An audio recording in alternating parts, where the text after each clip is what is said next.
Hello everybody and welcome back to the firepower.com channel. I always get the name wrong, firepowergaming.com channel. We're very pleased to have our latest guest on our series of interviews with us tonight, if you are part of the Lardiverse or you are on Twitter, I'm sure you will have heard of Andy Crow before. He's a prolific gamer, often runs events at Virtual Lard. He's a collaborant with Two Fat Lardies. I believe you've got a writing credit, Andy, on the Jean Blue Gap campaign. Mostly Reg from Dagenham, but I claimed a bit of the credit. Oh well, there we go then. Your alter ego, and prodigious maker of snake rail fences. So Andy, thanks a lot for agreeing to take part tonight. Really appreciate it. I had the pleasure of meeting Andy face to face the first time when we started to chat on the Lardy Discord channel, and you very kindly invited me to take part in one of your AWI Sharp Practice games, which was great fun. Thoroughly enjoyed that. But tonight we're here to talk about the mysterious topic of Kriegsspiel. And today's episode is entitled, What the Hell is Kriegsspiel? So without any further ado, Andy, I've got to ask you, I'm afraid, the obligatory hobby podcast question. Can you tell us a little bit about your wargaming history? Sure. Well, so I can just about claim I'm in my early, probably more mid-30s now. So I think like a lot of people my age, I got started as a teenager with Games Workshop. Playing Warhammer 40,000, mostly pushing unpainted, badly glued bits of plastic around a school tabletop at lunchtimes. And yeah, I guess I did that for 3-4 years, dabbled in different things, had a group of friends that did it. And then I think, like a lot of people, you start getting a bit older, discovering the pub and girls and university and having a bit of money in your pocket, and kind of just fell away. But I'd always, I guess, retained that interest, though not so much in the Games Workshop side of things as I got older. I've always had a real interest in history, a passion for history, really, if you could see kind of the bookshelves I've got next door. But I'd never kind of made that connection between history and wargaming. Until I'd had a friend that bought some Black Tree design figures when I was in my early 20s, and I painted them. I was kind of blown away, and I was like, that's amazing. But again, because I kind of come from that maybe Games Workshop, I was like, well, what rules do you play? I was like, I was just going to play Warhammer with them, and it'd just be Soviets versus Germans. So again, kind of stored it away and didn't really touch it all through my 20s. It was only three, almost 4 years ago now, I kind of got back into gaming. But fortunately, I managed to secure myself another job quite quickly, but there was about a 6-7 week gap between leaving my old job and starting the new one, and I had my redundancy payment in my pocket. Kind of thought, I don't have a huge amount of money, but I've kind of got this time in my hands. And I'd found a local shop that sold wargames figures, so I went and bought myself a bolt action starter army, and to coin a phrase, the rest is history. Spent a lot more money in that shop in the last 3.5 years, I can tell you that much. So did that kind of latent Games Workshop memory kind of resurface? I mean, when you cracked open your bolt action starter army for the first time, did things sort of start to fall into place? Yeah, I think it's one of those things that had lain dormant. Something I'd wanted to do, if I'm being honest, for a long time, but just life circumstances get in the way, and whether that's financial circumstances, life, just busy at work, moving around the country. And it's only really in the last few years that I kind of settled. So I'm based in Bristol in the UK. I've kind of settled here. I've been here, goodness, it was 6 years now. I guess it was fortuitous, a collision of circumstances in that sense. But yeah, certainly, whilst I would never claim to be any kind of skilled painter or modeler, I've come on a long way since 13-year-old Andy. And because I think I have bring that knowledge I'm coming more from the historical end, and I'm now applying that to a historical miniature. I've kind of found that process a bit easier, I guess, rather than perhaps some of the more lurid paint schemes you might have been chasing in the sci-fi world. So, and it, funnily enough, I only do historical gaming now. That's kind of very much my passion. It's I can't say there's some very nice things that you kind of see floating around the internet, but I can't say I've really felt that desire to go back to kind of the sci-fi or fantasy side. Oh, well, fair enough. So on that note, then, Andy, I mean, yeah, you've just described yourself as a historical rule gamer, really. But I mean, so in a little bit more detail, then, what are your primary areas of interest in the hobby? Are you a painter, collector? I mean, what's your favourite period? Do you have a favourite scale? So I'm definitely someone that does this in order to play games. I think I find myself increasingly enjoying the painting and modeling aspects, but not if I wasn't playing. Well, the first lockdown is a perfect example when, this time and a bit last year and everything was kind of up in the air, and I didn't pick up a paintbrush for 3-4 months because there was nothing to paint towards, almost for want of a better term. Yeah. That's actually how I ended up discovering Kriegsspiel, but perhaps we'll go into that a little bit later. So it's very much I'm doing this in order to have a game, whether that's on the tabletop virtually or however we do it. That's what I enjoy. That's what motivates me in the hobby. I guess in terms of favorite kind of periods, I very much started out in World War II. That's kind of the conflict or the period of history that I've always been the most interested in. But my tastes have definitely broadened in the last 3 years, and that's partly being introduced to different periods through friends and gaming buddies and online as well, and got a lot more into kind of the black powder era. So starting out kind of the Peninsula, that classic kind of staple, but I've ended up collecting forces for the French Indian War that I'd never even heard of, and I've got quite a large French Indian War collection now. The AWI, which again was a conflict I didn't know a huge amount about, but I'd always, even back in kind of my early 20s, I'd always seen those foundry figures and thought, oh, they're lovely. And it was very much one of those rare occasions that perhaps I was led by the aesthetics rather than a pull of the history. But it just so happens, fortunately, I find it a fascinating period and a really fun one to game. So most of my stuff is 28mm.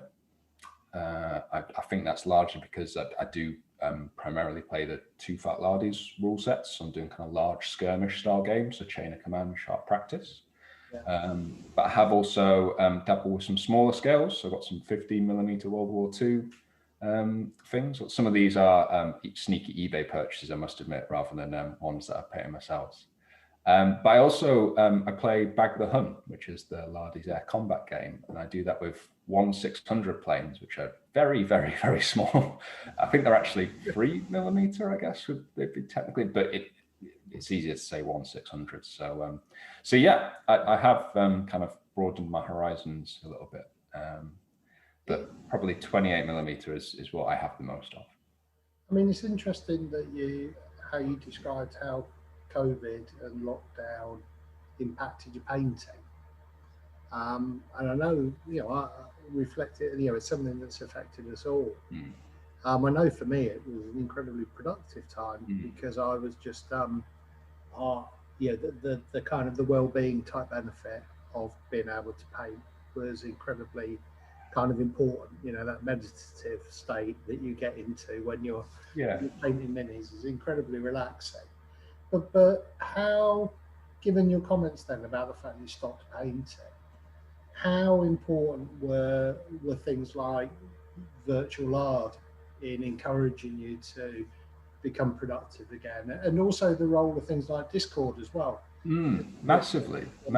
I think because it's effectively opened up a new community. So rather than being your local community that you were isolated from, physically weren't or legally weren't allowed to go and kind of roll dice together. So I think I'm that inveterate procrastinator. I need a project and I need a deadline to almost force myself to kind of do it, because otherwise I just, I'll do it tomorrow, it's fine, do it tomorrow. So having an event or something like a virtual LARD where I have made slightly foolish promises saying, yeah, of course I can paint an entire fleet of Black Sea ships in like 3 weeks when I might have had a few too many drinks.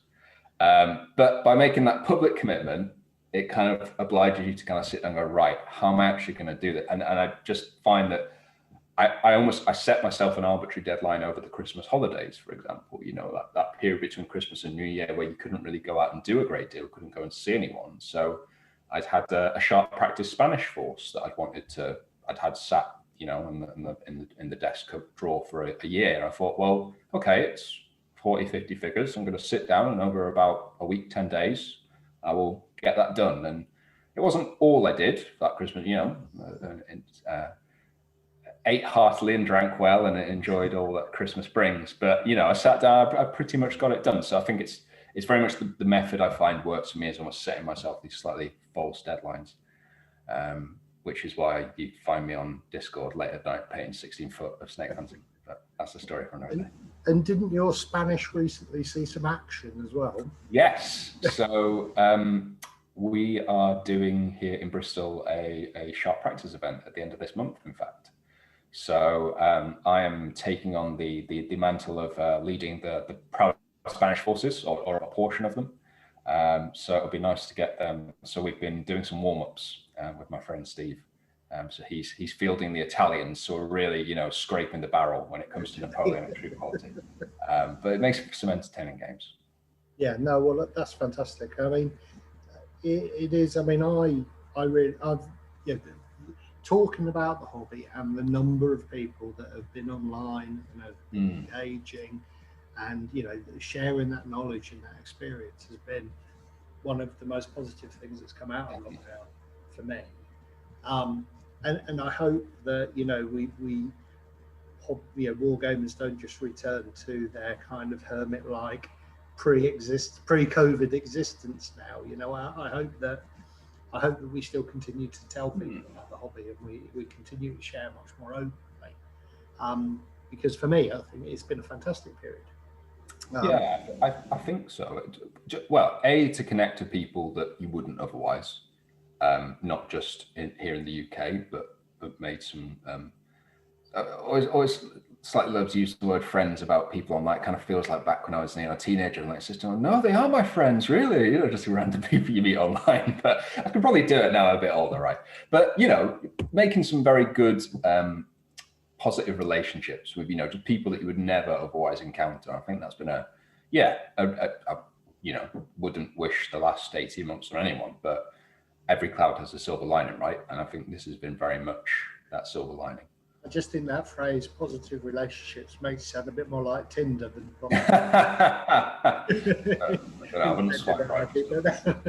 So anyway, so to the kind of the nub of the question, really, then tonight's topic. So you mentioned Kriegsspiel. So how did you discover this ancient art, Andy?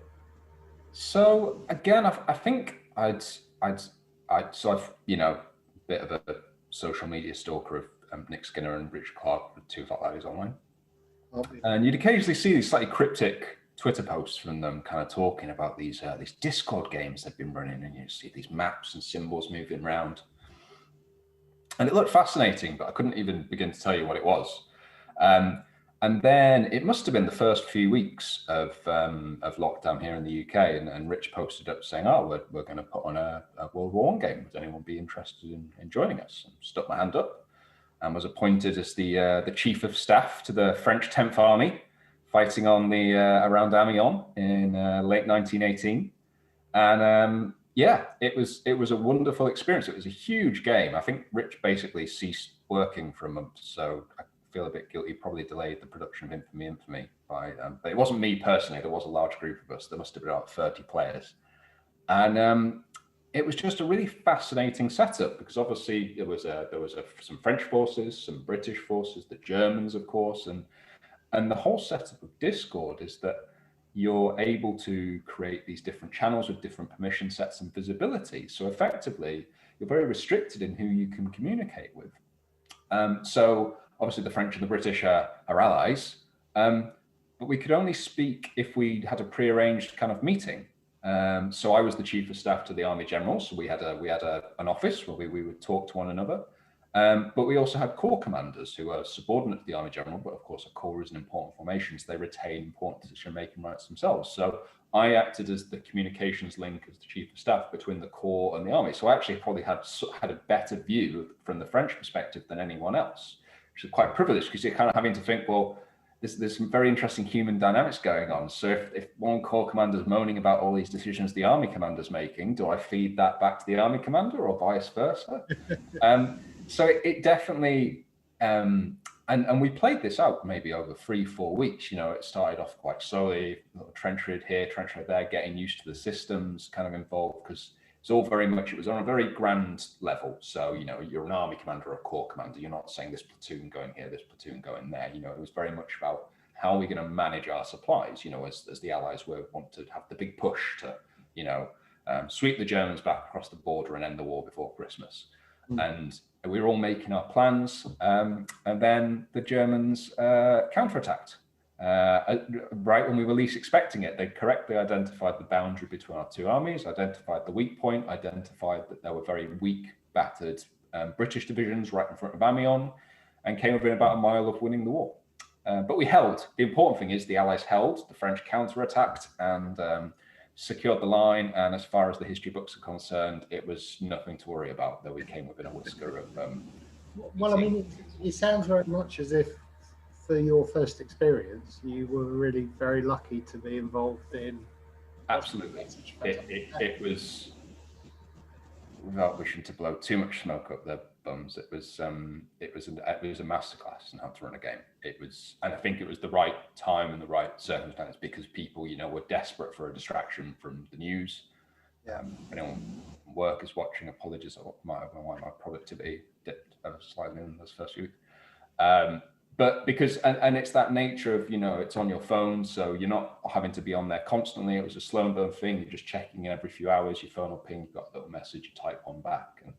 And from a player's perspective, it's probably very calm, very casual. You can just check in as and when. If you're the umpire running it, must have been absolutely frantic, because you've got 40 times those different messages and trying to run and manage everything as well as the game. So, but no, it was a real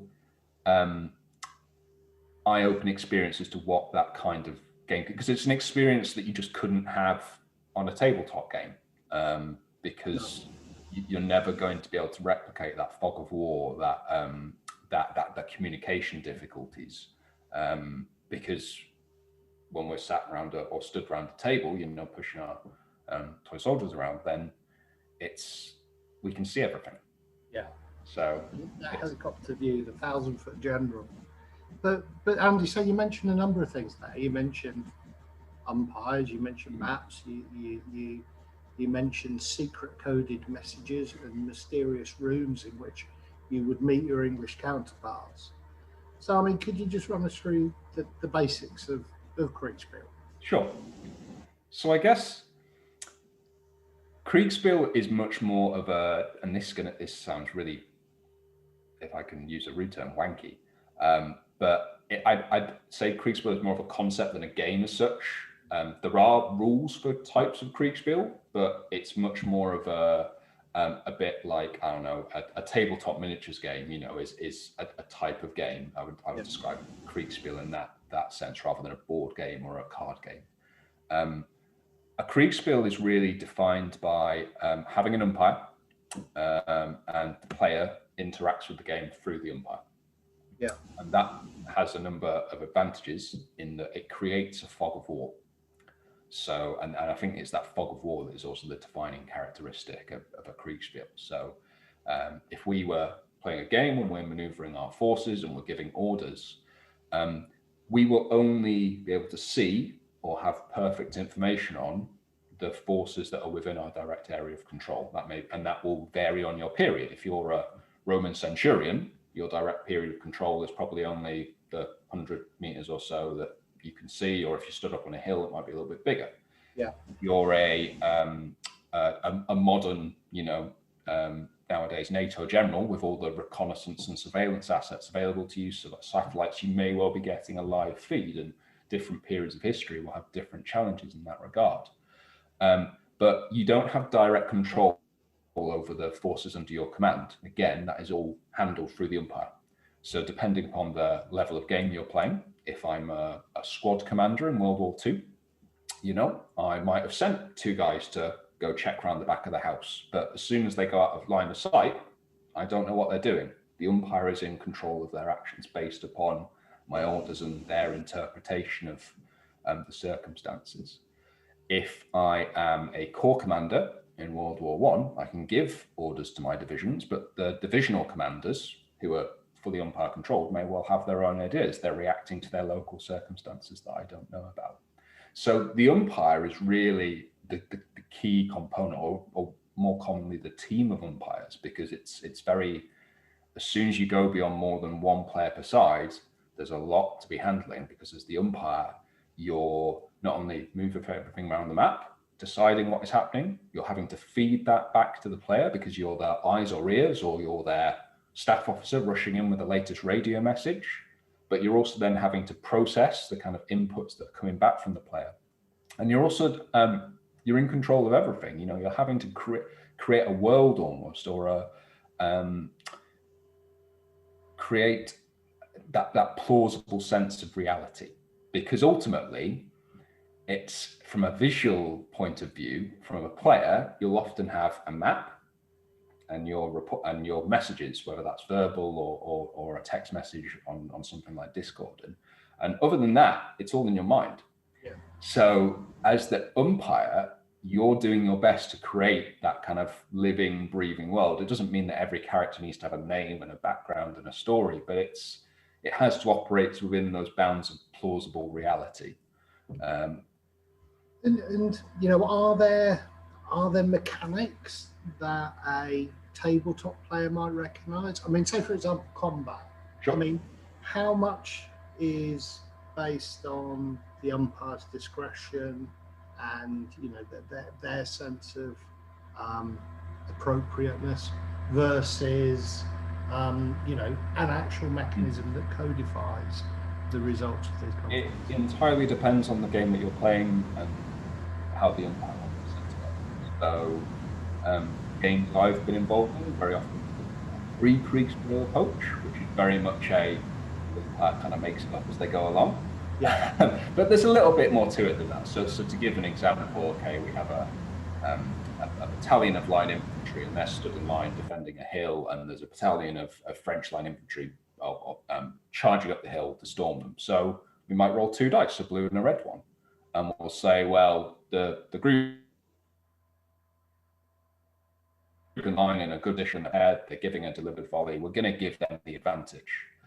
But if the blue dice for the French is a 6 and the red dice for the British is a 1, maybe we'll adjudge that, well, the French, you know, charge carried through and handled the day. So as the umpire, it's entirely within your gift. And that's kind of that free Kriegsspiel approach, is that you'll take a view of the odds in any particular situation, and you'll either roll 1 dice to make a decision, or you roll 2 dice and compare the values and maybe adjust them slightly. And again, that allows you to have that ultimate power as the umpire. On the complete opposite end, the kind of original Kriegsspiel rules, which you can buy on the Two Fat Lads website, not that I get any money for it, but if people are interested in it, it is an interesting kind of, it's almost the first war game in a sense. A very detailed, actually quite prescriptive rules around handling things like combat. And they give very precise charts and tables about, well, if this many men are firing at this many paces, they will do this much damage. I've tended to avoid that approach because in all the hurly-burly of everything that's going on, I find that free Kriegsspiel approach a lot easier. And also I'm often playing at a slightly higher level of game where, as a general of a division or a corps, you're not so much interested in, have I lost 10 men in that battalion or brigade? It's, have they been pushed back? Have they taken the position? But you can really go as detailed as you wish. I think the other key thing when it comes to kind of you're setting up your game is really thinking about what roles or what decisions you want the players to be making, because that's then kind of influencing how much detail you're putting into things like combat. Is it, I'm the army level commander, so my decision needs to be which way is the army marching tomorrow, or is it marching at all? Or am I a platoon commander saying, I need one section to put down covering fire, while 2 and 3 sections, do a left flank attack. And the mechanisms and the reports that you'll be getting will be very different, because those individuals having to make very different types of decisions. And it's important that you pitch that decision-making level right, because it comes back to that kind of sense of reality. And I think there's always again, from a tabletop perspective, we're almost like we micromanage an awful lot. We're double hatting in a sense, because depending on the kind of game we're playing, we might be the squad commander, the platoon commander, and the company commander all in the same game. Yeah. In a Kriegsspiel, it's much more out. I need to be taking the decisions, and I'm getting the kind of information based on the kind of force that I'm commanding. All this talk about free Kriegsspiel and improvisation, I think we're in danger of classifying this as kind of the wargaming equivalent of jazz. so I think we better kind of moderate our language in that regard a little bit. Sure. But I mean, just an observation, Andy, before we move on to the next question. I mean, I had a preconception that Kriegsspiel was more about those higher levels of gaming, that where you were concerned about some of those macro factors that you couldn't map into a tabletop game. Strategic, the politics, possibly the economic aspects of it as well. Things like social concerns, these types of things. When you mentioned, the squad level game, that was something that I had not envisaged at all.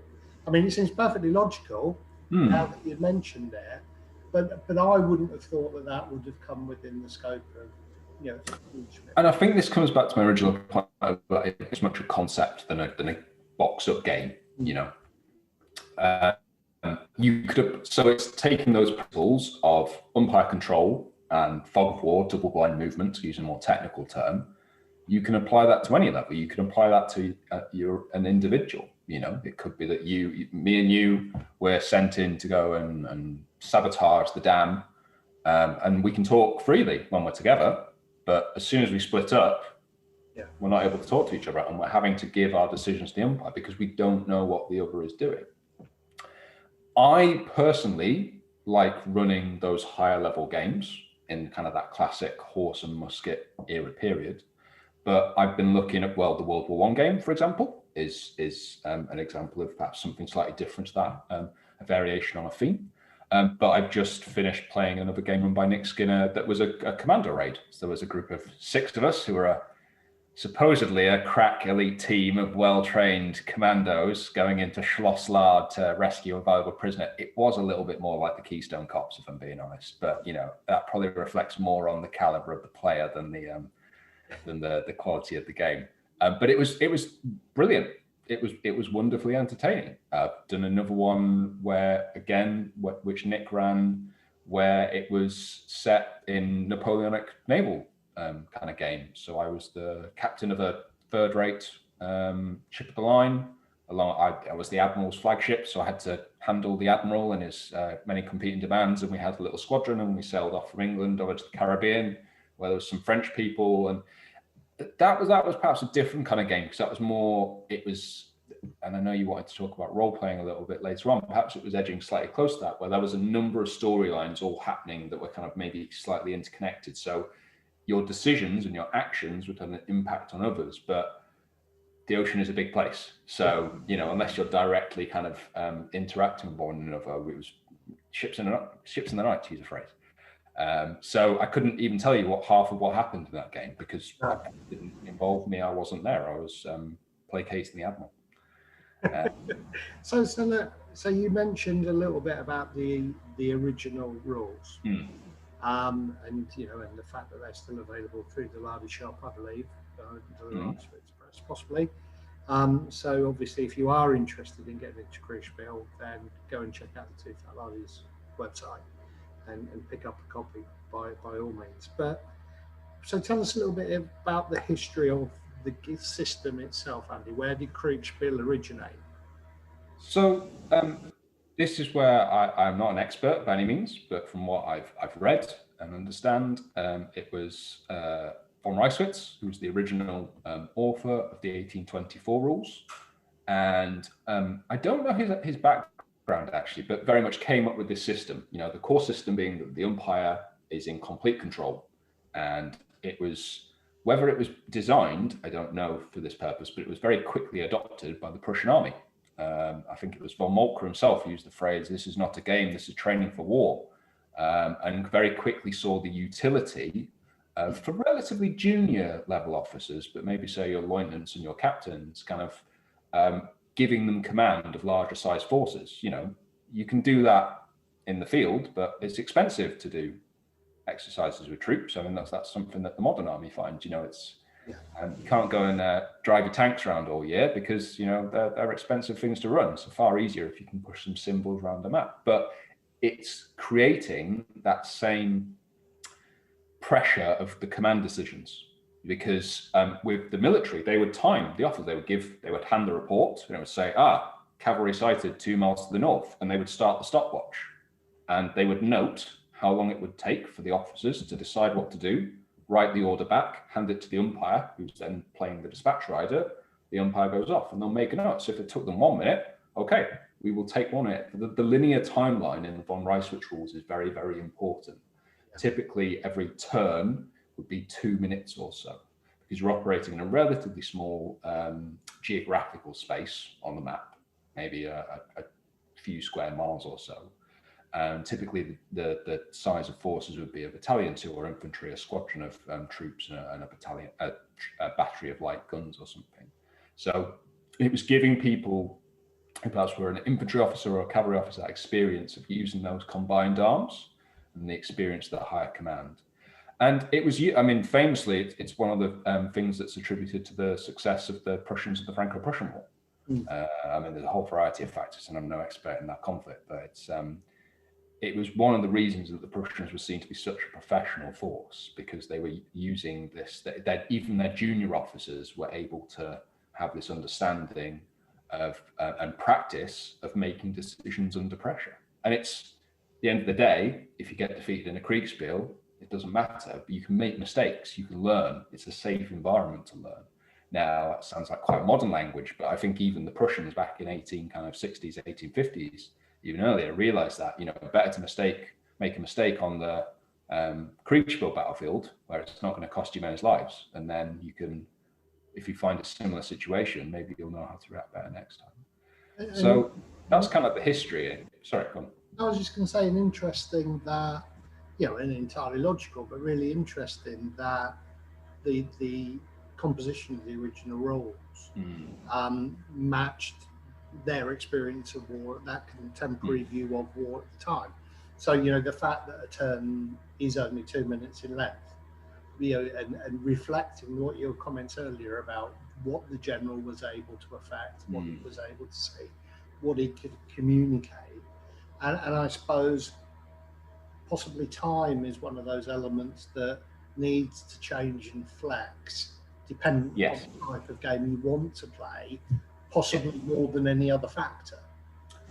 You might be making strategic decisions that take possibly days or weeks. Absolutely, and that will entirely vary on the game. The time's a really interesting component of a Kriegsspiel, because it's as much a tool for you as the umpire, and the games, I try to be quite disciplined. You know, I'll have a 20-minute turn so I'm often running what I call an operational level game. So maybe a division on each side, you know, each player's got a few battalions, a squadron of infantry, and that battery of guns like we talked about. But it's less on that nitty-gritty of combat and more how fast can we march from point A to point B to outmaneuver our enemy, find where they are, and then bring concentration of force.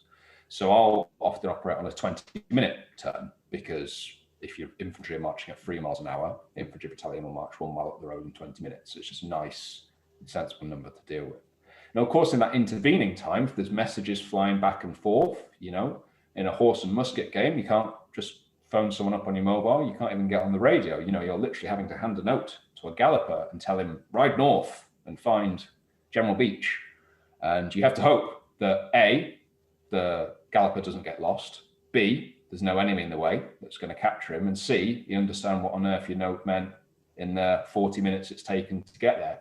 So it's that difficulty of communication is another really important factor that, you know, if you see, well, this was what the information was 40 minutes ago, the situation may well very now have changed, you know, 5 miles to my north or south. So as the umpire, you're using the time to kind of keep track of everything, make sure everything's moving on track. But as the player, the time might ebb and flow because it's not necessarily operating that neat 20-minute cycle. What I'll typically do in the games I run is that I say, okay, it's now 11 o'clock, you've reached point X. It's now 11:20, you've reached point Y. Give them kind of a brief update. Just it's as much an opportunity for the player to kind of interject because it can be, if you suddenly skip ahead 2 hours, lots may well have happened, but you've not given the player any opportunity to respond. You're kind of looking almost for those points of decision for each player. But if you've got 2-3 players per side, they may well be at different times for different players. If you're just having a nice march through the countryside, the enemy's nowhere near you, there's not that much for you to make decisions about. If you're right up against it and the cuirassiers are bearing down on you and you're having to make a decision, do we stand or do we withdraw? That's quite an important decision for you to make and you need to know right now. So it may well be that that's the point when you cut in between the turns. So you say 11 o'clock, all's clear. Then 11:05, there's an alarm from the sentry. And so managing the time is really important and making sure you get that sense. It's always going to be a little bit flexible because, we're not all operating in real time and you can contract and flex as required, but that's still something that I'm definitely learning to manage, and I hope I'm getting better each time I do it. But there's definite art to it. So what types of games have you run then, Andy? I mean, what Kriegsspiel? The first game I ran was actually based on a scenario in one of the large special magazines. There's loads of 150,000 scale general kind of general staff maps from France and Belgium from World War II, freely available online, very high resolution, very good copy quality. So I ran a game set in World War II, kind of breakout from Normandy, the Great Swan, and a British kind of all-arms armored group was trying to race forward to secure some bridges at the same time as a battered and bloody German camp group were trying to desperately extract themselves and find a bridge to get over the Seine and away to freedom. And that was a really interesting experience. Obviously, we've just been talking at length about the choice of dispatch riders. World War II, you do have radios. So I allowed the players to relatively openly communicate with one another, but the players were pretty good. I kind of insisted that they use radio procedure so that you weren't just saying, oh, Jeff, there's some Germans over the hill over there, we need to go and get them. So I was kind of giving them all a call sign, and of course their subordinate units also needed call signs. So I was like, if you want to give an order, you need to speak to Charlie 1, that's your tank troop, or Echo 3, that's the infantry platoon or something like that. So at least they were having to think about it, and was adding that little bit of friction in there. Well, these are war gamers after all. Absolutely, and they all loved it. I think that's a big part of it, right? It's like I'm talking about, but ultimately at the end of the day, otherwise you're just staring at a map, and that could be interesting. I'm a bit of a sado, old historic maps I find a really interesting thing to kind of look at and study, and the map can really make the game by adding that interest and providing those unique points where people quickly identify, well, that's the particular key bridge, or that's the key hill with kind of, you end up having a bit of a race there who can get there first. But if it's just, oh yeah, I want to move here to here, then it's not quite that same level of engagement and involvement. And I think you want players to be caught up in it. You want them to feel that pressure of kind of the pressure of the command in a sense. And it's, again, by just creating that kind of that element of you're having to place yourself in that person's shoes, it's helping to generate that in the same way that when we're playing a tabletop game, and the terrain is beautiful, the forces are really well painted, and you are that, and we've given our leaders a name. It just helps to kind of just create that little. Again, it's slightly daft as well. It's almost like that theatre of the mind, right? It's just like you lose yourself just temporarily, even if it's for a second. And sometimes, oh yeah, and it's like we're following ourselves along for a story. I think that at its best, a Kriegsspiel can have that as well. I mean, immersion, I think whether you're playing on the tabletop or, as you say, or whether you're Kriegspieling or indeed role-playing, if you can create that sense of immersion, that those are often the most memorable moments that definitely take away from these experiences. To be that in the tabletop, as you say, or playing over Discord or some other mechanism like that. So you've mentioned maps numerous times, Andy. Yeah, what do you actually need to play the Kriegsspiel? Well, it depends if you're doing it online or in person. Let's assume that you're going to do it online. So I tend to use Discord, which is freely available. So Discord is a kind of social chat app, which is a terrible description, but what it really reminds me of is kind of classic IRC chat from back in the 1990s. It's like it can be a chat room, or it can be a voice and video chat, just like we're on now, like the equivalent of a Zoom call. It's designed for kind of computer gamers, so people that will go online and play computer games together, but it can be used to create, discussion forums of all sorts of things. And Discord has the really powerful functionality that you can give people access to certain chat rooms, but not others. And that's how you kind of create that level of friction. So there'll be typically a kind of open lobby for everyone. Each player will have an individual room. The umpires will have a room. And then potentially we'll have like a team room that's open at the start. So it's like the inn the night before where everyone's gathered around for dinner and they're going to discuss their plans for next day's campaigning. And we'll leave that team room open for kind of the first few days, kind of people make their plans, then they submit their orders, we shut the team room, then we play out the action over the course of a weekend or an evening. So having something like Discord, doesn't have to be Discord, but something that allows you to interact with the players. People do it by email. That's probably going to be a bit slower paced, but if you have the ability to kind of handle that many emails flying into your inbox all of a sudden, and then knock your socks off. I think the key to any good, well, actually, no, that's not true, because you could play a mapless Kriegsspiel. So in a sense, you don't need anything. You could just do it off a sketch, and it's entirely, again, dependent on the period you're playing. If you're a Viking raider, they didn't have maps. They just kind of went west and saw what they could see. And that could be a really interesting game, couldn't it? Like you're commanding your warband. It's like, well, to the east, you can see some hills. To your north, you've got a river, and to your west, there's a road kind of leading away, and you don't know which way do you go. Kind of like classic choose your own adventure. And you could have, and as the umpire, you might want to have a map, whether that's a sketch map you've drawn or a map of a real area, and you could just track where everyone is, and then you tell them what they can see. But for the kind of games I've been running, which are kind of that Napoleonic style era kind of game, I'll try and find a period map ideally, because again, that injects so much character and flavor into it that you could do it on a modern Ordnance Survey style map and it would work reasonably well, but they might be like, well, are the power lines there, or is the wind farm there, or the mobile phone mast there? So if you can find a map roughly of the era, I'm just about to run a game this coming weekend set nominally in 1840, but I'm using an 1870 map. But you might have to pretend that the railway line is a bit less developed than it actually is. But the pace of urban development has definitely been in the last kind of 70, 80 years. Anything kind of 1900 earlier will probably do your reasonable thing. It's surprisingly difficult to find kind of modern style maps before that time. Kind of topographical surveying wasn't really a done thing, or if it was, it wasn't often put onto maps. So finding a map of the right kind of era and also the right scale, again, for the kind of game you're playing. So if you're Eisenhower, Supreme Allied Commander, you want a really big scale map where you can look at the vast sweep of Europe. If you're that battalion commander, you probably want a 250,000 map that's going to show you that fine topographic detail, because that's relevant to the kind of decisions that you're making. So one of the early games I ran, I found this lovely, I think it was from 1797 period map of Kent that was about a 1/40,000 scale map. And I did a game based around the invasion of Kent in 1805 by Napoleon. And it was fantastic. And the map does so much of the work for you, because rather than having to create all this period detail, it's showing you where the inns are. It's showing you where the toll roads are, where the fort is at Tilbury.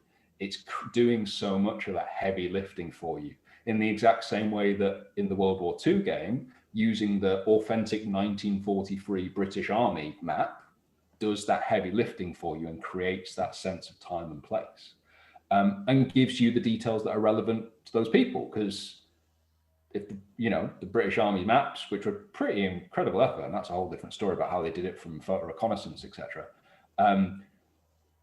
It's showing the things that are relevant to those commanders. They want to know where the bridges are, what kind of weight the bridges can take in some instances, kind of the spot heights, the topography. For earlier style game, you might not get topography, but you will see, where the roads are. The roads are really important because that's how all of your supplies are going to be. Well, roads are always important, right? But it's highlighting the things that are relevant to people at the time. And if we're playing in the period, then that should be the things that are also relevant to you as a player. It's interesting.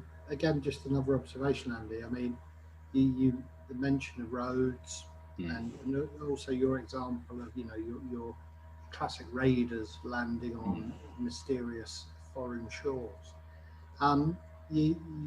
It's interesting that Kriegsspiel seems a very appropriate tool to kind of capture some of those more esoteric concepts that are really, really difficult to mirror on the tabletop.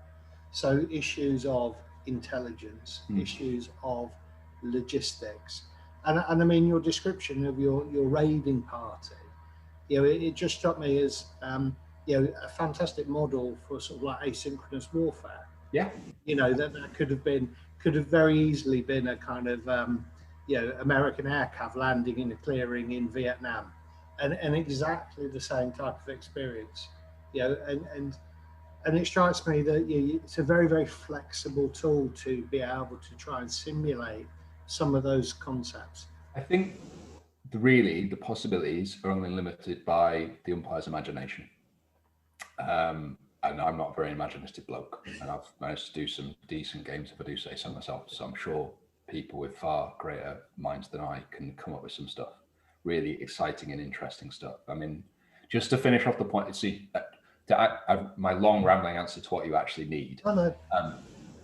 I think the final thing is you as an umpire have to have a kind of a concept of the game. And again, that's not a thing, and for which I apologize. But by that, I mean, what kind of game you want to run. Is it that high level army commander? Is it that low level squad? What are the decisions that you want players to make? And what is the information they need in order to make those decisions? And I'd probably also set some ground rules. And by that, I don't mean rules for throwing dice or resolving combat, but okay, how quickly do things move? Set some rules of fun for movement. But again, that'll be entirely era period specific. But my suggestion would be look at campaign movement rates, if that makes sense. Not so if in World War II, don't look at the top speed of a Sherman tank, because 99% of the time they're not going top speed. Look at, try and find a source that will give you information on what was the typical advance in a day. You're looking for those average rates of movement, because again, unless you are literally the player is the driver of the Sherman tank, they shouldn't be in control of how fast you're going. It's out of their hands somewhat. And again, if people argue saying, well, they need to put their foot down, well, there's some traffic in the road, or there's some civilians who come out to greet them and press some Calvados into their hands. So unfortunately, they only managed to get 2 miles in the last hour, or 5 miles, whatever it may be. Probably having an idea about how you're going to resolve things like combat.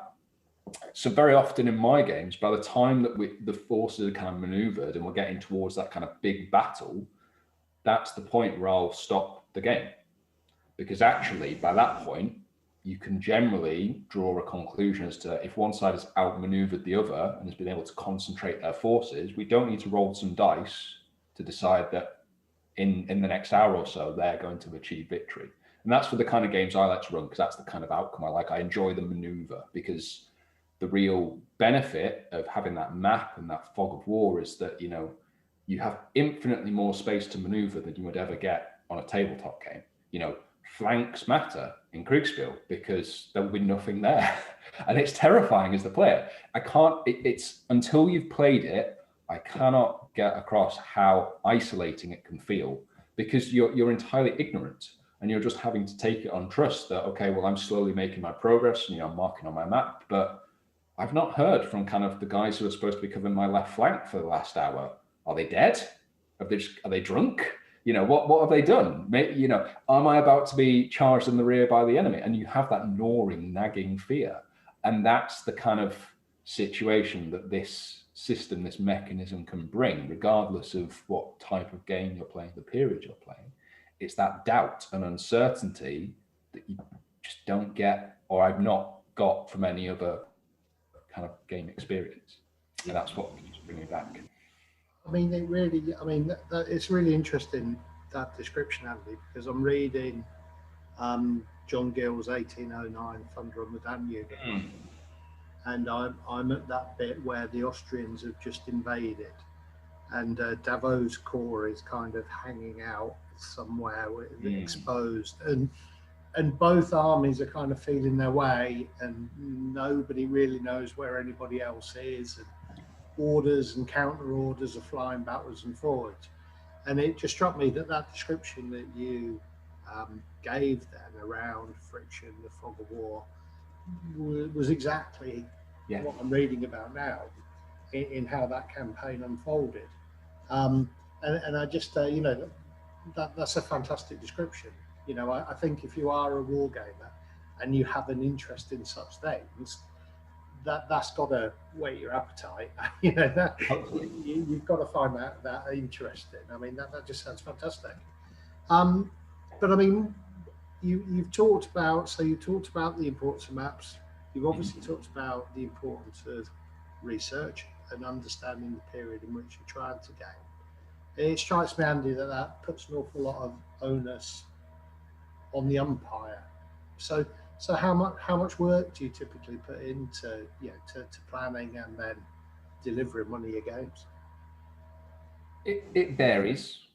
I think the key thing is the umpire, and a really good piece of advice. I think it was it's a good article available online by Paddy Griffin. In fact, there's an excellent book, which if I'd been smart, I would have gone and got on the bookshelf and held up. It's called, I think it's Sprawling War Games by Paddy Griffin, and it's not directly Kriegsspiel, but talking about Kriegsspiel like games that he ran, and it gives you kind of some scenarios and just some articles and ideas, and it's well worth picking up. You can get it on Amazon. It's one of those history of wargaming reprints, so it's relatively cheap. As the umpire, I think, and as a player, Kriegsspiel is a medium that the more time and energy and effort you invest in it, the more rewarding you will find it. That's both as a player and as an umpire. As an umpire, you, like I've said before, you are creating that world. You're creating that canvas. And my first few games, I was massively ambitious. So the World War II game I had with 4 players in, and I ran it all myself. And by the end of I couldn't speak. I needed to have a lie down, because just the intensity of processing all the information that's coming in at you is mind blowing. So the best piece of advice I can give is, if you're going to do anything more than a 2-player game, get some people to help you, because you just cognitively can't manage. It's like trying to spin 20 plates at once. Something will get dropped. Not having learned my lesson from the World War II game, I then tried to run a 6-player game in the Invasion of Kent game, and everyone was very complimentary and said that they enjoyed it. And I think that you could, the beauty as the umpire is that no one can see the chaos, but it was complete chaos. It broke down, and I wasn't satisfied with the way that I ran it. And that's when every game I've done since then, I've had at least one other person, if not 2 people, helping me. And you work as a team. And I think there's always going to be that kind of organizer instigator, and there's a fair bit of herding cats involved as soon as you get more than one kind of player involved and umpires. It's anyone that's tried to put on an event or organize a large game will hopefully empathize with what I'm talking about, by just like making sure everyone's there on time, knows what they're doing, has read the briefing, has actually looked at the map. And I've evolved a bit of a system of trying to make that happen. Perhaps we'll talk about that a little bit later. But yeah, it's, as the umpire, I keep talking about, you create this world, you create this universe, but your briefing will only have so much information in, and the players will inevitably have questions because they're looking at this blank canvas. And every time you give them a bit of information, you're adding some color, some texture to that canvas. So if they ask about, the weather, well, the weather could be important. So I think there's an art in kind of giving the non-answer answer, a little bit of a politician's thing. So my classic thing is, oh, it's late summer, the weather's good, the roads are solid, don't need to worry about it.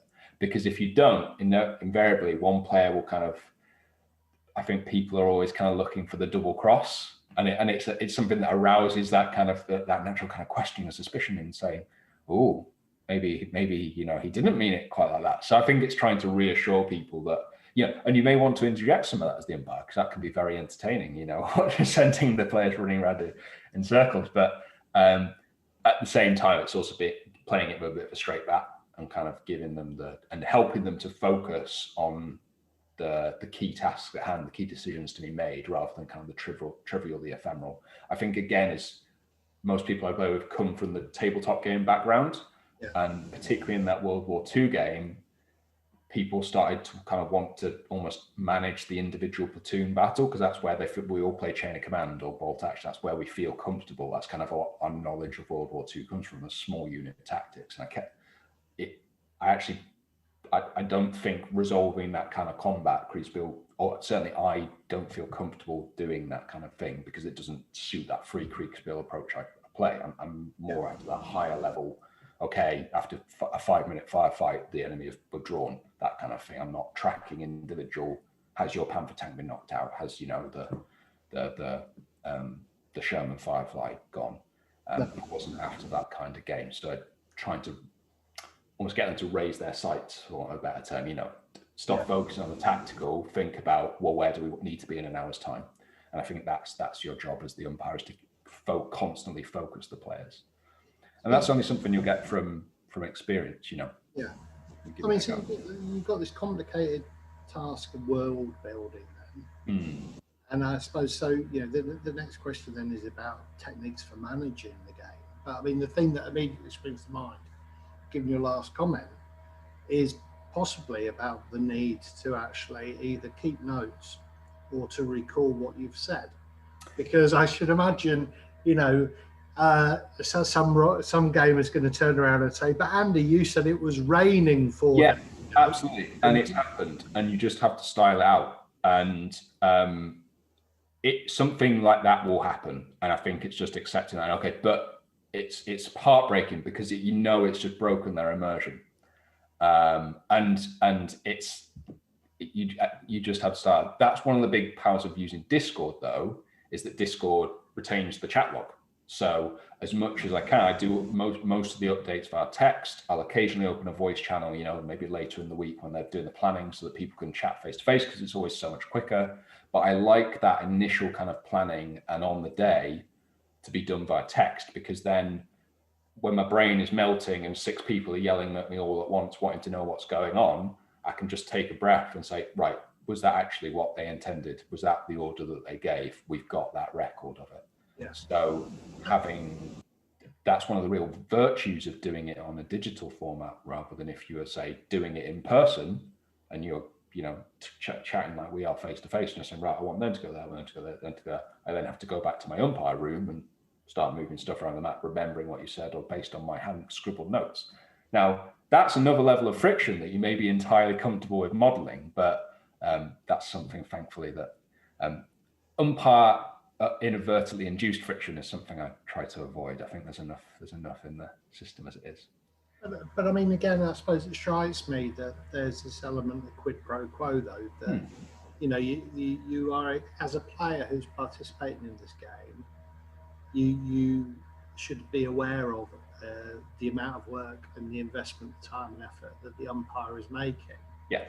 And possibly, if you are the type of person who is prepared to nitpick over those kind of minute details, then possibly, you should be playing chess.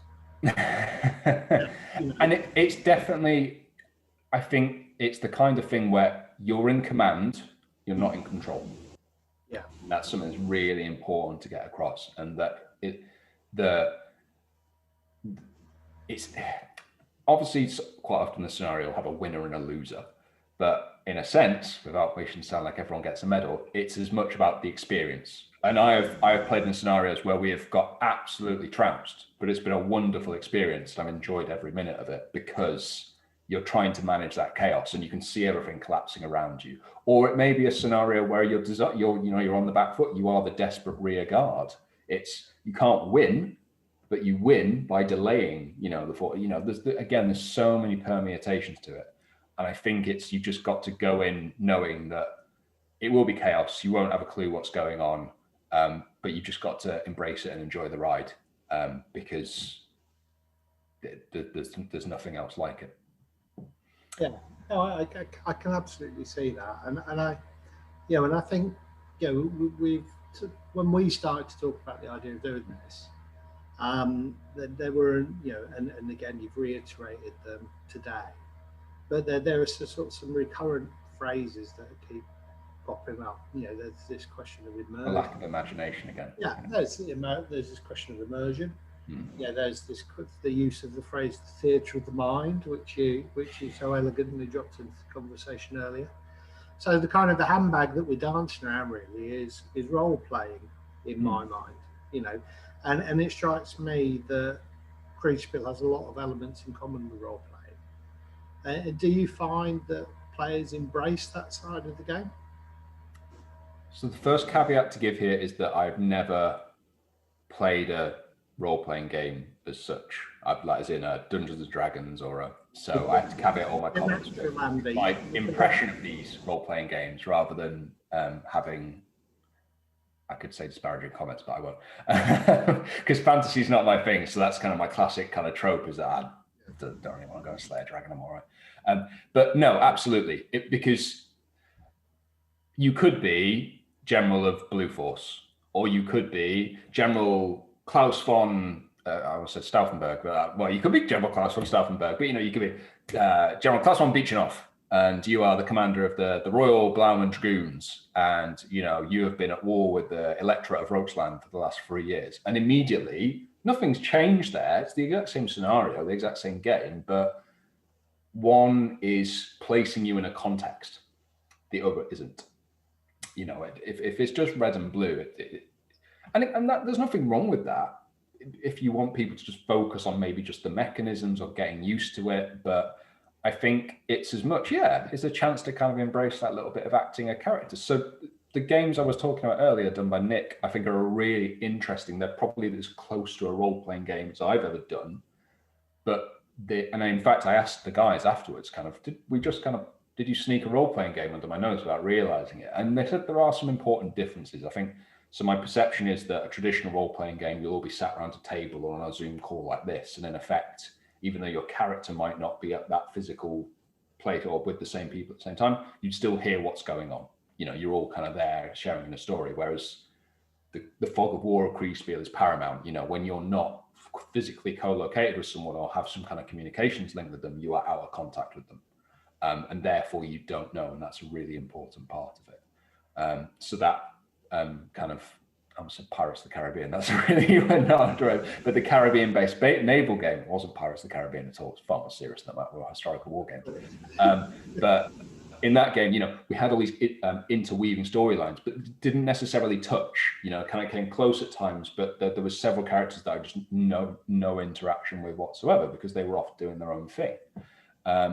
So it's almost, and so some players kind of came and went almost because their storyline concluded. They're like, well, we've achieved our mission. So Nick would say, all right, thank you very much. It's been great fun. We'll kind of go and carry on with the next one.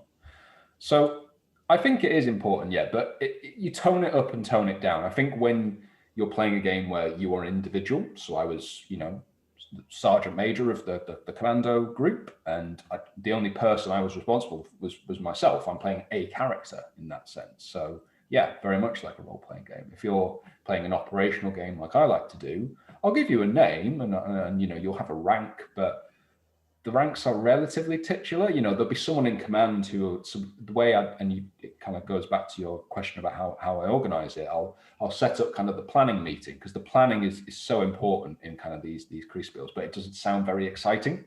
But actually, it's as much, and if anything, the most important part, because if you haven't engaged with the scenario, you haven't engaged with the map, and you just rock up and play, you go, well, what are we doing? I don't understand.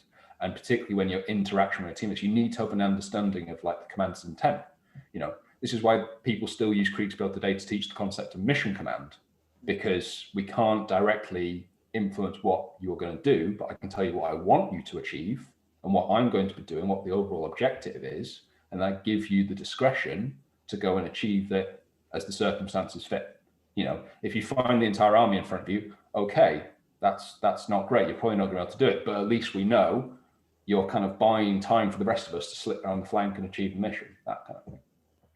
So, yeah, I think it would lose a significant part of the appeal for me if you know, because it comes back to this element of period. So it's not necessarily you're playing a role, but it's more you're playing in a period or a time or a space in that sense. So it comes back to that plausible narrative and that plausible world, I think. So yeah, role players, I know it's something you're in, I think. Yeah, you'd probably find a lot that's familiar in some ways. Certainly, kind of I role played a lot as a team, and dabbled in wargaming, but it's the wargaming that I've returned to. And I suspect, Andy, that you've got a rabid role player inside you waiting to break out. I just think you need to be given the opportunity. Well, that was the discussion we had at the end of this Commando game, where I was like, this was brilliant fun. Because, you know, the large part of it, we planned this raid. So it had that classic kind of Kriegsspiel. We were looking at kind of plans of the castle and the town. We were deciding how we were going to insert by glider, by parachute, you know, various different ways. And then we went and tried to achieve the mission, and there was various poorly pastiched elements of where Eagles Dare inserted in to kind of keep it interesting for us, which was a fantastic experience. And I actually, part of the thing that came out of the consequences was I've always avoided role-playing games because that kind of fantasy or sci-fi doesn't really appeal to me anymore. But then they're saying, well, there are espionage role-playing games or historical role-playing games, you know. Whether I think for me, the thing that made it different was that fog of war again. I think if we're all just sitting around the table and telling a story, perhaps that doesn't quite appeal to me so much, but I should probably be less snobby and just actually sit down and take part in one. And I'm sure that then I'll be coming back on here raving about why role-playing games are the best. Well, I mean, I think you know, role-playing is characterized as playing a single character. So, you know, I think that's an immediate difference in that, you know, the types of decision-making processes that you might be going through would be very different, I think, if you were playing in a Kriegsspiel. Yes, you may well be playing an army commander, but you are not concerned about how you are feeling today or what you've had for lunch. It's all about the decisions that affect. Yeah, and we wouldn't have anything like skills or traits or things like that are common. So, you know, again, in this Commando game, you know, I was the explosive expert. So if something has to be blown up, it made logical sense that the explosive expert, and that I'm sure that's something the umpire was taking into account, is have they, you know, sent the radio man to go and send the radio message, or have they sent the medic to go and heal this guy? You know, that's probably going to affect the odds of success, but it's not I have a +5 in this skill. You know, there's not that same character building and that kind of traits and elements. But you see, I mean, to my mind, that's quite a superficial difference, really.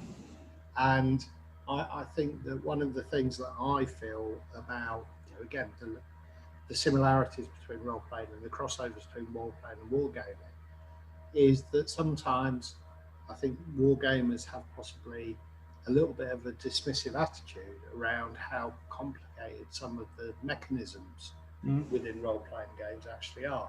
Because although, yes, fundamentally you are telling a story, often that is supported by quite a complex series of mechanisms to make that as realistic as it possibly can be made within the context of the story that you're trying to tell. So, you know, again, I don't want to bang on about it because it isn't a wargaming podcast, but it's been an interesting theme in some of our discussions. And even when you look at the Lardy games, you know, yes, how do you create immersion? Well, you give your character a name. and all of a sudden then he is distinct and he's differentiated from all of the other toy soldiers on the table. I think all of these things are storytelling, aren't they? At the end of the day, whether it's a role-playing game, whether it's a Kriegsspiel of any type, we're telling stories, and that's one of the things I really like about the Kriegsspiel is that opportunity for everyone at the end to tell their own individual story, because we've not been privy to what has been going on with them until. So actually, that's a thing I haven't talked about at all. Really important aspect of a Kriegsspiel for me is the debrief at the end. So we'll gather everyone together when we call Index, and we'll share the maps and retell the story of what happened and give the people, the players, an opportunity to reflect and maybe comment on what kind of drove their decision making. So the last one we did, we ended up spending a good 2-3 hours discussing it after the game, and it was brilliant. I think it's almost like that. It's like taking the blinkers off for the players. There's some a moment of kind of realization, and things that seem small or trivial at the time may actually, have had this huge importance. And because we kind of are doing that as we play in a war game, or my impression of a role-playing game, because you're there, you're physically, watching, observing what is happening, which you just don't have the ability to do in a Kriegsspiel. So the debrief is really important and a really enjoyable part of it at the end, because people always learn something, and there's always something you do differently. That kind of scales from the eyes type moment. Yeah, definitely. Yeah, I can well imagine. I mean, the other thing as well I'm thinking about, Andy, is I'm thinking about a conversation that I had with Tom Egan about his. So you know Tom, and he's involved in the training of officers in the Irish Defence Force, and he's a professional war gamer. And it's interesting discussing Kriegsspiel, given its heritage, and obviously born out of, as you said, Prussian Germanic military tradition. Very, very practical tool to simulate conflict. But we've also talked an enormous amount about the enjoyment of the narrative. Those memorable moments where, your line of French and probably storm the hill and drive the English off. And it strikes me that possibly that's the difference between professional war gamers and what you might call amateur war gamers, whereby, Tom's narrative was very much around, well, it's all about understanding your assets. And the outcomes are very, very predictable and mechanistic. And if I have more units of fire to apply to that given unit in that given set of circumstances, the results of that will be largely predetermined. That unit will be subdued, it will be destroyed, it will flee the table. It didn't strike me that it left many gaps for those kind of moments of narrative flair. The game of Chain of Command, where it's literally the last throw of the dice and you manage to kill the German commanding officer, and all of a sudden, their force morale collapses and your battered British Tommies come out of their dugouts triumphant. Those kind of memorable moments, it didn't strike me that there was much space in that type of game for those to occur. And it's interesting. I think, so I've spoken to Tom about similar things as well. And I think the key difference is it's what's the ultimate purpose behind running the game or the exercise. And for us as hobbyists, we're doing it for an enjoyable experience. And perhaps the narrative, the story is our outcome. For Tom and people doing this professionally, they're doing it in a specific training context. They have a training outcome. They're either seeking to ensure that their students can perform a particular task or process, and adding in that friction and stress to see if they can trying to simulate hopefully the conditions they never have to do that job under. But doing a tactical exercise without troops, as I think they call it, it's probably a lot cheaper than going and paying someone and paying for all the ammunition and firing blanks off their head, etc. But that would add an interesting level of immersion. Maybe I'll see if the next creature stretch that. Firecrackers under the table. So you're either trying to teach a process, or you're trying to get them to recognize pattern recognition almost. I think that's perhaps what the Prussians were trying to do, is that, okay, in this particular set of circumstances, we are trying to generate this overwhelming strength of force because, and I think that's particularly true in any context, but particularly in a modern context where, the sheer devastating nature of modern weapons. But perhaps that would have been equally felt by, people going up against Napoleon's Grand Battery, or, the people under fire at Trafalgar. It's all contextual, right? But in any age of warfare, you're seeking to get a concentration of force, and that's why I do those operational level games, because that's the object. You're seeking to concentrate your force in order to defeat the enemy and achieve the objective, and that's through maneuver. I think when you're doing that training environment, and this is where I need to be, because I have no experience of this, professionally. It's just my perception, but it's perhaps a little bit more scripted or on rails. They might not necessarily be up against a live opposition. And I think that's the other, I talked about kind of getting that gnawing doubt and fear. It's because you're up against a live opponent, and they will do unpredictable things. And I guess when you're trying to get that training outcome, if someone's going around doing unpredictable things, it makes it that bit harder, particularly in basic kind of tuition. It's a bit like kind of if you're teaching a kid to ride a bike, taking the stabilizer wheels off, giving them a push and says, right, off you go, crack on. Yeah. You start and work up. And I wonder, just in that professional context, maybe they would like to try, up against a kind of live opponent who's basically free to do what they do. But if you're training against a particular opponent, so like, classic one in the Cold War, we knew who the opposition were, the Soviet Union. So we will train people how to act in a Soviet-like manner so that we can practice our kind of methods and operations against that, right? You want the enemy to act in that kind of relatively predictable way. Or if the assumption is that the enemy will be trying to do to us what we're doing to them, therefore we will know how they're operating. One of the joys of doing these exercises with people that aren't professional soldiers is that they don't always do the best course of action, and that leads to some very interesting and entertaining outcomes. But those are the moments that we love, and that's what we pick apart in the debrief. And I was helping Rich Clark umpire a game where the Red Forces had put a charge in and had just been driven back. But they were in relatively good order. They were reforming to kind of jump a squadron of cavalry just to the top of the hill to and Rich heard this and his ears lit up, because he thought, like cavalry, pursuing enemies in retreat. And this squadron of cavalry, destroyed, entire, because it was inadvertently the perfect circumstances, and it ended up with that particular Red general having to seek refuge in a local house, disguising himself in a nun's uniform, making his escape on a tricycle. But that probably says more about Rich Clark's fertile imagination than mine.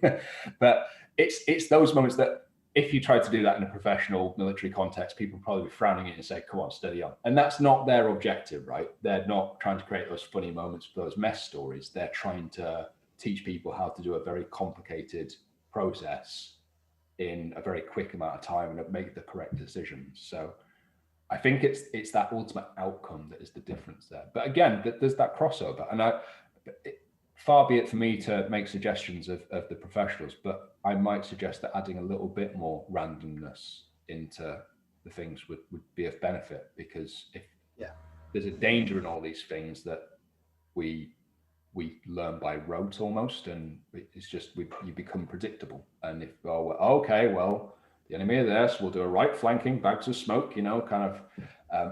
And I again have no position to make comments on this, but I don't think that element of uncertainty is no bad thing, because that's what we have in real life, right?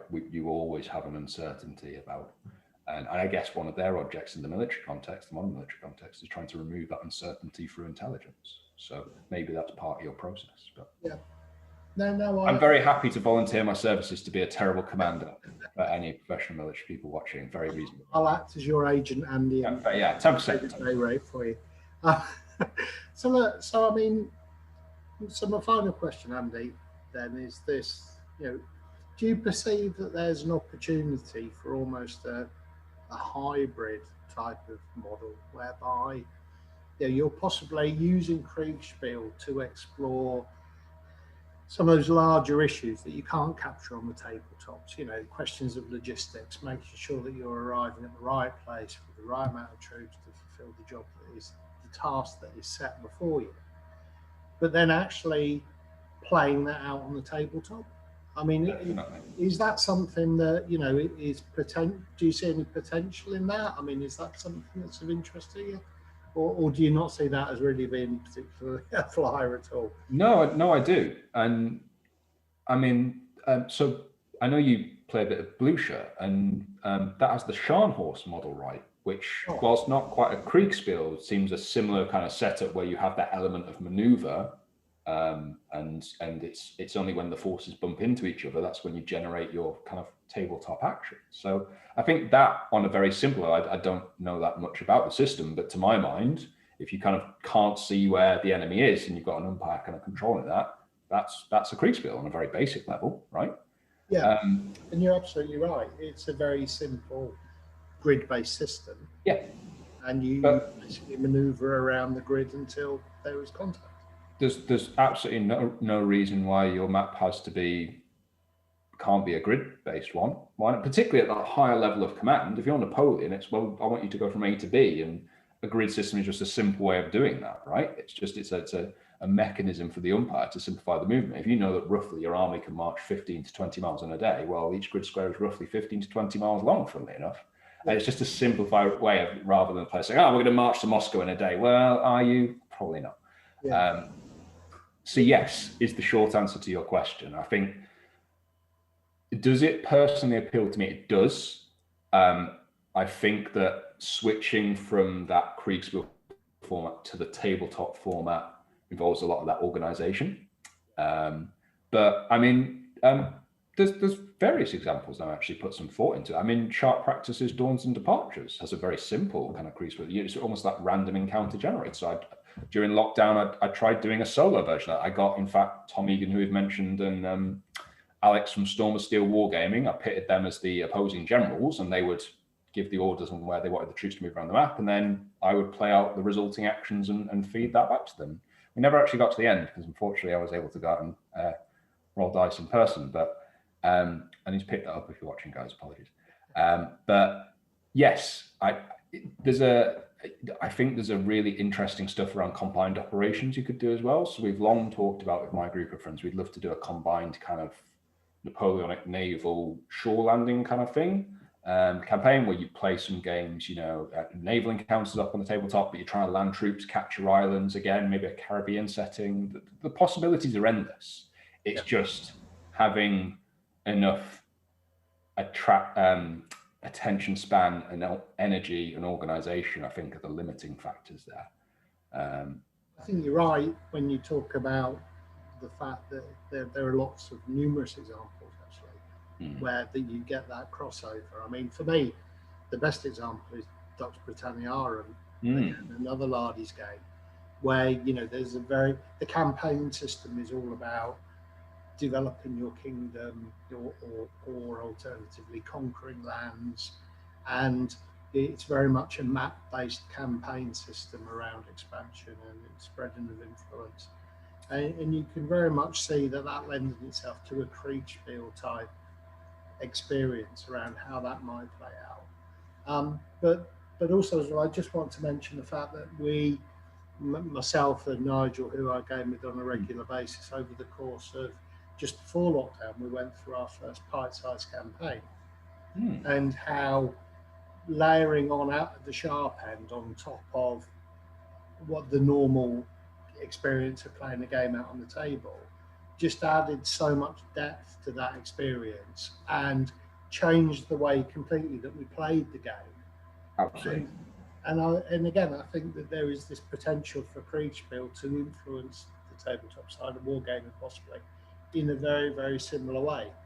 It's about adding in decisions that aren't purely about what's happening on the table, right? So at the sharp end, you're considering your men's opinion, your CO's opinion, your casualties. Now that's obviously all affected by what's happening on the table, but it's not purely, am I winning here, right and now? there's been many occasions where I'm winning, but I don't feel if I'm going to achieve ultimate success here, it will be too costly. So I'll withdraw and I'll come back and try again another day. And that's the best. Some of those chain of command campaigns have been the best experiences I've had on a tabletop, because it takes it to an event. It's actually the closest I've come to like the mental fatigue of playing a Kriegsspiel. And I mean that in an entirely positive way, in that, you know, after a really tense campaign, you feel like you've gone through the ringer, because you're not just considering what's happening there on the table. And that's difficult enough in chain of command sometimes. It's all the other things, and okay, well, you know, how many men can I afford to lose? But I've only got 3 turns left and I've got 2 tables to catch, you know, how am I going to do it? It's stressful in the best possible way.